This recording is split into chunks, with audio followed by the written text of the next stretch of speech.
ಸಚಿವರ ಪಟ್ಟಿ ಫೈನಲ್ ಆದರೂ ಪ್ರಮಾಣ ವಚನ ವಿಳಂಬ ಅಂತ ಹೇಳಲಾಗ್ತದೆ. ಅಂದ್ರೆ 2 ದಿನಗಳ ಕಾಲ ರಾಜ್ಯಪಾಲ ಥಾವರ್ ಚಂದ್ ಗೆಹ್ಲೋಟ್ ಅಲಭ್ಯರಾಗ್ತಾ ಇರೋದ್ರಿಂದಾಗಿ ಜುಲೈ 30ರವರೆಗೆ ಮಧ್ಯಪ್ರದೇಶ ಪ್ರವಾಸದಲ್ಲಿರ್ತಾರೆ ಗವರ್ನರ್. ಹಾಗಾಗಿ ಮಧ್ಯಾಹ್ನ 1 ಗಂಟೆಗೆ ಲೋಕಭವನದಿಂದ ಗೆಹ್ಲೋಟ್ ನಿರ್ಗಮಿಸ್ತಾ ಇದ್ದು ಜುಲೈ 30ರ ಮಧ್ಯರಾತ್ರಿ 11:45ಕ್ಕೆ ವಾಪಸ್ ಆಗ್ತಿದ್ದಾರೆ ರಾಜ್ಯಪಾಲರು. ಸಚಿವರ ಪಟ್ಟಿ ಫೈನಲ್ಗೆ ದೆಹಲಿಯಲ್ಲಿದ್ದಾರೆ ಸಿಎಂ. ಈಗಾಗಲೇ ಮಾಜಿ ಸಿಎಂ ಸಿದ್ದರಾಮಯ್ಯ, ಬಿಕೆ ಹರಿಪ್ರಸಾದ್ ಕೂಡ ದೆಹಲಿಯಲ್ಲೇ ಬೀಡು ಬಿಟ್ಟಿದ್ದಾರೆ.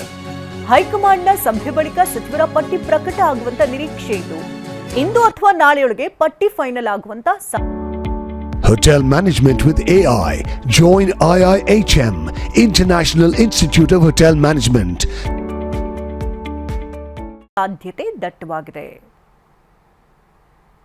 ಈ ಬಗ್ಗೆ ಇನ್ನಷ್ಟು ಡೀಟೇಲ್ಸ್ ಅನ್ನು ಪಡ್ಕೊಳ್ಳೋಣ. ದೂರವಾಣಿ ಸಂಪರ್ಕದಲ್ಲಿ ಪ್ರಸನ್ನ ಇದ್ದಾರೆ. ಪ್ರಸನ್ನ, ಒಂದು ಕಡೆ ಪಟ್ಟಿ ತಯಾರಾಗ್ತಾ ಇದೆ, ಅಳೆದು ತೂಗಿ ಲೆಕ್ಕಾಚಾರವನ್ನ ಹಾಕಿ ಹೈಕಮಾಂಡ್ ಕೂಡ ಫೈನಲ್ ಮಾಡುವಂತ ತರಾತುರಿಯಲ್ಲಿದೆ. ಇನ್ನೊಂದು ಕಡೆ ಇನ್ ಕೇಸ್ ಫೈನಲ್ ಆದ್ರೂ ಕೂಡ ಪ್ರಮಾಣ ವಚನ ವಿಳಂಬ ಅಂತ ಹೇಳಲಾಗ್ತಾ ಇದೆ. ಏನೆಲ್ಲ ಮಾಹಿತಿ ಲಭ್ಯ ಆಗ್ತದೆ? ಶಕುಂತಲಾ, ಕ್ಷಣದಿಂದ ಕ್ಷಣಕ್ಕೆ ಕ್ಯಾಬಿನೆಟ್ ವಿಸ್ತರಣೆಯ ವಿಚಾರಕ್ಕೆ ಸಂಬಂಧಪಟ್ಟ ಹಾಗೆ ದಿನ ಮುಂದೂಡಿಕೆ ಆಗುವಂತದ್ದು ಹಾಗೆ ನಡೀತಾನೆ ಇದೆ. ಇದೀಗ ನಿನ್ನೆ ಮುಖ್ಯಮಂತ್ರಿ ಡಿ.ಕೆ. ಶಿವಕುಮಾರ್ ಅವರು ದೆಹಲಿಗೆ ಪ್ರಯಾಣವನ್ನ ಬೆಳೆಸಿದ್ರು. ಇವತ್ತು ಸಭೆ ಆಗಬಹುದು ಅನ್ನುವಂತ ನಿರೀಕ್ಷೆ ಇದೆ. ಇವತ್ತು ರಾತ್ರಿಯ ಒಳಗಾಗಿ ಆದ್ರೂ ಒಂದು ಕ್ಯಾಬಿನೆಟ್ ವಿಸ್ತರಣೆಗೆ ರಾಹುಲ್ ಗಾಂಧಿ ಅವರು ಮತ್ತು ಮಲ್ಲಿಕಾರ್ಜುನ್ ಖರ್ಗೆ ಅವರು ಗ್ರೀನ್ ಸಿಗ್ನಲ್ ನ ಕೊಡಬಹುದು ಅನ್ನುವಂತ ನಿರೀಕ್ಷೆ. ಇವತ್ತೇ ಗ್ರೀನ್ ಸಿಗ್ನಲ್ ಕೊಟ್ರೆ ನಾಳೆಯೇ ಪ್ರಮಾಣ ವಚನವನ್ನ ಕಾರ್ಯಕ್ರಮ ಮಾಡಬೇಕು ಅನ್ನೋ ಬಗ್ಗೆ ಕೂಡ ಕೆಲವು ನಾಯಕರು ಆಲೋಚನೆಯನ್ನ ಮಾಡ್ತಾ ಇದ್ರು. ಆದ್ರೆ ಇದೀಗ ರಾಜ್ಯಪಾಲರ ಕೂಡ ಲಭ್ಯರಿಲ್ಲ ಅನ್ನುವಂತಹ ಮಾಹಿತಿ ಲಭ್ಯವಾಗ್ತಾ ಇದೆ. ಇವತ್ತು ಮಧ್ಯಾಹ್ನ 1 ಗಂಟೆಗೆ ಇಂದೋರ್ಗೆ ರಾಜ್ಯಪಾಲರು ಥಾವರ್ ಚಂದ್ ಗೆಹ್ಲೋಟ್ ಅವರು ತೆರಳ್ತಾ ಇದ್ದಾರೆ. ನಾಳೆ ಗುರುಪೂರ್ಣಿಮೆ ಕಾರ್ಯಕ್ರಮದ ನಿಮಿತ್ತ ಅವರು ಹೊರ ರಾಜ್ಯದ ಪ್ರವಾಸದಲ್ಲಿರ್ತಾರೆ. ರಾಜ್ಯಪಾಲ ಥಾವರ್ ಚಂದ್ ಗೆಹ್ಲೋಟ್ ಅವರು ವಾಪಸ್ ಬರುವಂತದ್ದೇ 30ನೇ ತಾರೀಕು ಮಧ್ಯಾಹ್ನದ ಬಳಿಕ, ಅಂದ್ರೆ ಗುರುವಾರದ ಮಧ್ಯಾಹ್ನದ ಬಳಿಕ.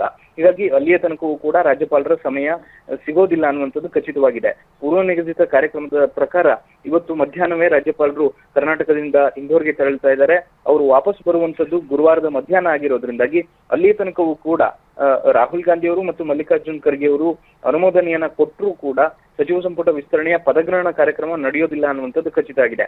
ಹೀಗಾಗಿ ಬಹುತೇಕ ಶುಕ್ರವಾರದ ವೇಳೆಗೆ ಈ ಎಲ್ಲ ಬೆಳವಣಿಗೆಗಳು ಬೇರೆ ರೀತಿಯ ಸ್ವರೂಪವನ್ನ ಆ ಒಂದು ಮುಹೂರ್ತ ಫಿಕ್ಸ್ ಮಾಡುವಂತದ್ದು ನಡೀಬಹುದು ಅನ್ನುವಂತಹ ಚರ್ಚೆಗಳು ನಡೀತಾ ಇದಾವೆ.